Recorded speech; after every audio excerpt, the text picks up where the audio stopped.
আমরা যে মধু পান করি, আমরা কি কখনো ভেবে দেখেছি এই মধু আল্লাহ তাআলা কিভাবে তৈরি করে আমাদের মাঝ পর্যন্ত এনে দিয়েছেন? আল্লাহ তাআলার এক অপরূপ সৃষ্টি হচ্ছে এই মৌমাছি। এই মৌমাছি যেই মৌচাকে মধু তৈরি করে, সেই মধু তৈরি হতে ৩৫ থেকে ৪০ ডিগ্রি সেলসিয়াস তাপমাত্রার প্রয়োজন হয়। কিন্তু সবসময় কি সব জায়গায় একরকম তাপমাত্রা থাকে? কখনোই না।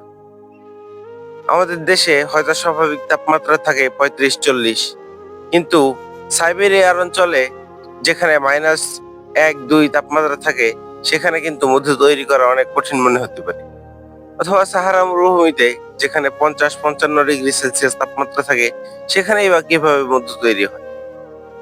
আল্লাহ তাআলা মৌমাছিকে একটি বিশেষ শক্তি দিয়েছেন এবং বিশেষ বুদ্ধি দিয়েছেন। মৌমাছি যখন তার ডানা ডান দিকে ঘুরায়, তখন তাপমাত্রা বৃদ্ধি পায়।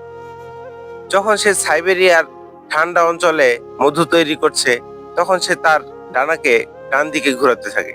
তখন মৌমাছির যে মৌচাক রয়েছে, মৌচাকের তাপমাত্রা বৃদ্ধি পেয়ে যায় এবং মৌমাছি মধু তৈরি করতে পারে। আর যখন তার ডানাকে সে বাম দিকে ঘুরায়, তখন তার তাপমাত্রা মৌচাকে স্বাভাবিক চলে আসে। অর্থাৎ যখন সে সাহারা মরুভূমিতে মধু তৈরি করছে ৫৫-৬০ ডিগ্রি সেলসিয়াসে, তখন তার ডানাকে সে বাম দিকে ঘোরালে তার মৌচাকের তাপমাত্রা স্বাভাবিকভাবে নিয়ন্ত্রণে চলে আসে।